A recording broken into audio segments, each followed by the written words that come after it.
Without a shadow of a doubt, the hardest thing for a TV show to do is stick the landing. We have seen show after show after show have great season after season, but when it came down to ending the show, the ending was not great. We've seen this with Game of Thrones. We've seen this with Dexter twice. Then there's shows like The Sopranos, who some people loved the ending and some people hated it. Why is it so hard for these shows to stick the landing? Is there a template we can follow to show exactly what works and what does not work? Breaking Bad is noted as one of the greatest endings of all time. They truly stuck the landing. So by comparing these shows that did not stick to landing and the one that did, I think we can figure out exactly what Better Call Saul needs to do in order to stick the landing and predict what the perfect ending would be for this show.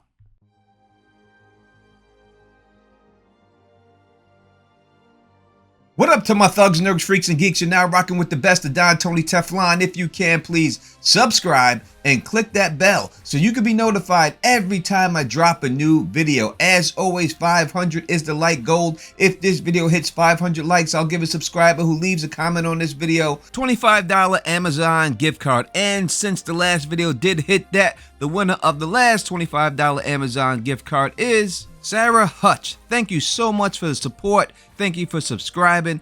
Contact me, Teflon TV, on Facebook, and I will ship that right out to you. So let's get right to this video. I believe there's a few key things a TV series has to do in order to stick the landing. Number one is satisfy the audience. You don't have to agree with the ending, but you have to be satisfied emotionally with the journey that these characters have gone on this whole time. Most people have invested years of their life watching this show, growing to care about these characters, in some instances even loving these characters. So if their journey doesn't emotionally satisfy you, you feel like it was a waste of all of those years. Again, it doesn't mean that they have to end up where you want them to end up, but it has to be something that satisfies you emotionally. That is why the line "satisfaction guaranteed" is a catching and enticing selling phrase. No matter what you're selling, as long as the product satisfies the customer emotionally, makes them feel good that they put their money and their time into this, it will be successful. The best television finales will make the viewer want to go back and watch the series all over again because they are satisfied with the results that they got. And this is what the problem was with Game of Thrones. Daenerys Targaryen's turn to an evil person wasn't satisfying emotionally because it wasn't set up properly during the seasons. It seemed to come out of nowhere, and it would seem that it happened for no apparent reason. Fans wouldn't have been mad about this turn if they would have done a better job foreshadowing this event. Again, it may not have been the ending most fans wanted for her, but they would have understood it and they would have accepted it. The next thing a TV show has to do to be a great finale is it has to be believable. You cannot insult the people who watch this show's intelligence. And if it's not believable, that's what happens. Now, that is to a point, and I'll explain that in a section. When dealing with the first season of Dexter, it was just unbelievable that this man would be able to go out into the water and nothing happened to him. He just shows up as a lumberjack. That insults the viewer's intelligence because we know that that's not possible. Again, in Game of Thrones, it's unbelievable that the Unsullied would not have killed Jon Snow for killing Daenerys. It's unbelievable. As much as we were shown that these dragons loved their mother, that he would not have been eaten or set on fire on sight. Or that when Drogon burnt the Iron Throne, you wouldn't have been set on fire for being too close to those flames. It's hard to stand next to a bonfire, let alone dragon fire. Now, if things are set up perfectly, they will give you the pass, the audience, on certain situations like that. Breaking Bad ending. Is it believable that every bullet just happened to kill every skinhead? Of course not. Yet Walt was given this gun way back in season 1, so they did do a great job paying it off. But it was set up perfectly that we give them that pass. Another thing that you have to have a great season finale is accountability. You can't have people do things and just get away with it. And that's how it ends. Showrunners must hold characters accountable for their actions because we know that's how it is in the real world. In Dexter New Blood, there was no accountability. He basically went out on his own terms. All the people that we knew never got the chance to confront him for being the Bay Harbor Butcher. He was not held accountable. In Breaking Bad, Walt was held accountable for his actions. He had to sit back and watch his brother-in-law get killed in his face.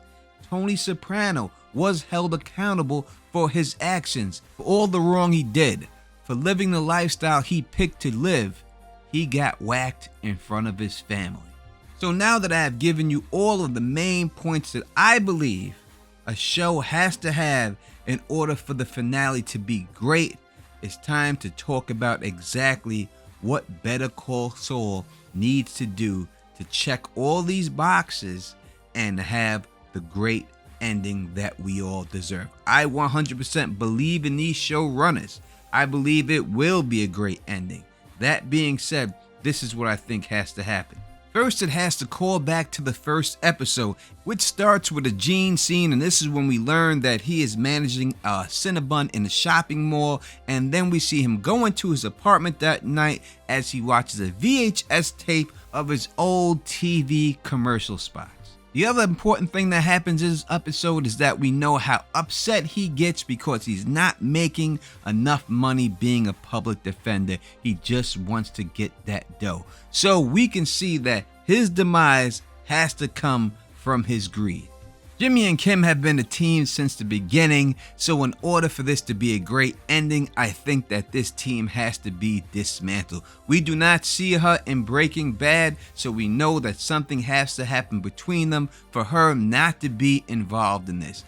In Breaking Bad, when Walt sees Jesse, he thought Jesse was working with them, but truly he wasn't. He was being held captive by them. So it was a misunderstanding. I think we might get the same exact misunderstanding in Better Call Saul. After the apartment murder, he may think he can save her because he thinks it's too dangerous for her to be involved in it, to get her out the game. And maybe he thinks the best way to do it is to put her in jail or allow her to go to jail, thinking he's smart enough to get her out eventually, or she will be the most safe if she's locked up. I think when it comes down to Jimmy, I think in the end, the perfect ending for him would be he would have to die in the end. And I think it has to have something to do with Kim. Maybe Kim doesn't realize exactly why he did what he did. He doesn't have a chance to explain to her his motivations, and she is the reason that he either goes to jail or dies in the end. Most likely he'll die because, as we've seen from part 1, it was his greed that got him involved in all this, and it's got to be some type of greedy situation, maybe him thinking that he could fix this whole situation himself, that allows his demise. I think if they do it this way, it checks all the boxes that we talked about early in this episode to make a truly satisfying ending. I do believe Lalo will get buried in concrete, stuck inside the wall, and that's why he'll have no idea what happened to him. I think a lot of people think that, so I won't go into that in great details. But I think that if they do it the way I'm saying for them to do it, or if it ends this way, I think it's very satisfying for the viewers, and I think that people will love this ending.